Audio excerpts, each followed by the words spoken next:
Thank you very much, Cahirlock.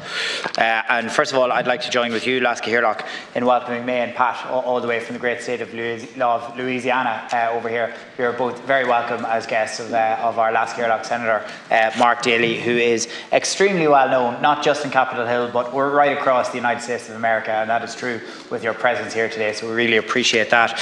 Just to get into it, Leader, Senator Catherine Ardagh raised the death of Derek Martin, who passed away on the M50 last week, which was an extremely tragic and harrowing issue for him and his family, and I'm sure we send all of our thoughts and sympathies to Derek. It was actually mentioned by his sister how that people had stayed with him on the roadside and offered him comfort in those awful moments, and his family are thankful to that. But she raises an important point about the need to try and upgrade our road infrastructure, not just in the Dublin area, I think, but it can happen right across this country, that where either an accident or something happens, that a whole city doesn't come to a standstill.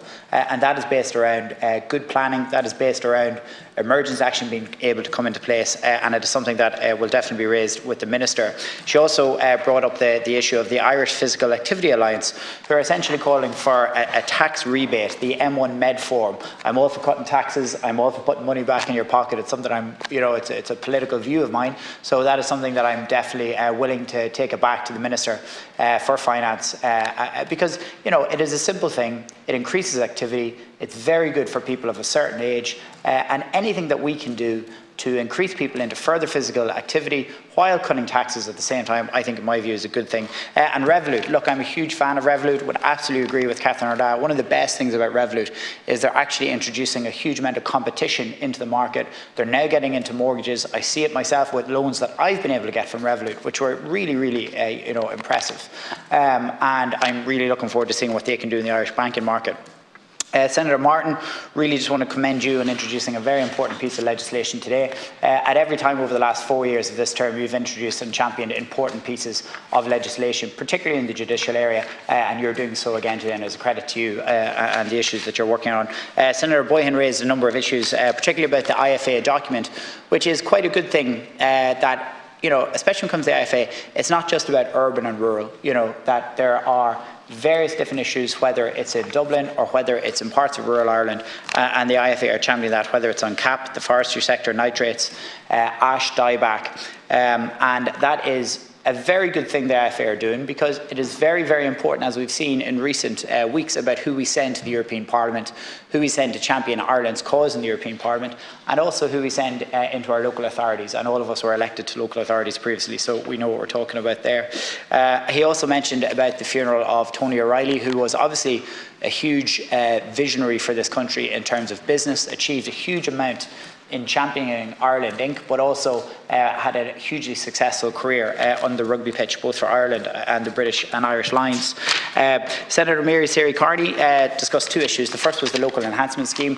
Absolutely, that level of funding going across so many different groups is so important to people, whether it's €2,000, €4,000, €5,000. Like, clubs every time are sitting down each year wondering, where can we get a couple of pennies together for this? Where can we get this? Where can we get that? So the fact that the Minister is able to come along and put that funding into those communities and avail kind of funding concerns is really important. And again, Minister Humphreys is doing that not just in rural Ireland, but in constituencies like yours, in the inner city, in Dublin South Central. And the fact that she is ensuring that there is a fair and equitable spread of funding throughout urban and rural Ireland, I think is a testament to the Minister. What I would say in relation to the concerns you raised about the security supply chains, you spoke about this last week in Cambridge at the Cambridge Union Debating Society, and you made I watched it back, you made some very forthright points about it. And it's something that I agree we need statements in this House, particularly when there's 34 critical raw materials that are coming into consideration. And the world is a scary place at the moment.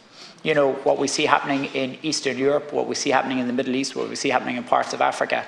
And we're not immune to something happening between China and Taiwan. And I know that you, along with other members of this House in the 4 years that I've been here, have been very strong advocates for the Taiwanese and the Taiwanese nation. And that is an issue that I will go back to our leader, Regina Doherty, about. And it's statements that we should have, and we should have in the next couple of weeks before this House rises, because it's an important issue to discuss. Senator Carey discussed Screen Ireland and the tax tax incentives.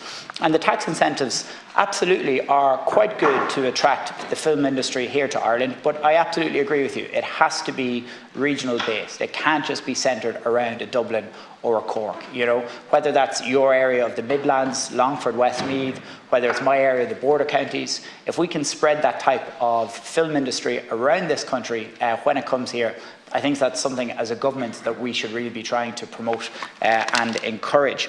And also in relation to the autism friendly parliament here in Leinster House, that we actually have the highest standard of any parliament in Europe. Well, Senator Carrigy, that's down to you. And that's down to the incredible work that you have done for that issue over the last 4 years. And if it wasn't for you, we would not have these high standards in this parliament today. If it wasn't for you championing this issue at every occasion, we would not be the standard bearer of how we have to treat people with autism in the workplace. And that is all down to you, Senator Carrigy. So congratulations to you on the hard work that you have done. Senator Crockwell raised the issue that Councillor Paddy McQuillan, a friend of mine on Louth County Council. What I would say is I have seen in the last 10 years with the Sports Capital Grant, and again, Senator Carrigy will be aware of this, how 10 years ago, if you filled in the application wrong, it got put in the bin straight away. It wasn't even considered. The Sports Capital Grant has actually improved so much, I believe, with the application now, because it is giving people the opportunity to, where mistakes are made, to rectify it. More money has gone into it than ever before, so nearly every club is getting something here or there. But I would agree with Senator Crockwell and Councillor McQuillan that if there are situations where clubs are perhaps finding the application process difficult, if they're having to go out and perhaps pay somebody to write an application, like that's not within the spirit of the grants. That's not what we want to see as a government. And if it's a case that the department need to come along and to introduce perhaps either workshops like the GAA do, for example, where clubs can actually go in each county around this country, where there's dedicated workshops to say, here's exactly how you fill in an application, here are some of the points to look at, here's some of the pitfalls. I think that would be a very good idea, and I think it's something that can be looked at. Senator Crockwell also... Senator Crockwell also raised the issue of search and rescue, which again is something he's been to the forefront in this House, and of course he will continue to raise it, and it's something that we always have to be aware of, particularly if there was any industrial action in Ireland that were then without a search and rescue service. Again, Senator Gavin, I'm getting on to all the points here that everyone has been championing for the last 4 years, and for the last 4 years you've been a very strong supporter of not only of the west coast of Ireland where you come from, but of the aviation industry as a whole. And I absolutely agree with you. It makes no sense that there is an overbalance towards the likes of Dublin when you have Knock, when you have Kerry, when you have Cork, when you have Shannon. And I think it is better for the island and the economy of Ireland as a whole to have a much more balanced plan when it comes to our airports, particularly when you see, and I know with our 2 American tourists here today, when you see that you would have so many American tourists flying into Dublin to then go to the west of Ireland, to then travel all around it. So yeah, it's absolutely about promoting the economic activity of the Western Seaboard, of having a good aviation policy, and I would agree with you. I think it's something that we need to have a debate on, to have proper policy around a dedicated aviation policy in this country and how we can spread it around evenly. And again, Senator McGahon raised the issue of life carbon farming projects and the framework. I think it's important that we have the Minister in here to debate how we have to have accurate measurements with that. Again, Senator McGahon has been a very strong supporter of the farming community in our native county of Louth. And raising this issue again shows her commitment to the farming community, and absolutely that will secure a lot of future for small farmers in this country, which is the bedrock not only of our agricultural community but of Irish society. So without further ado, that is the end of the order of business.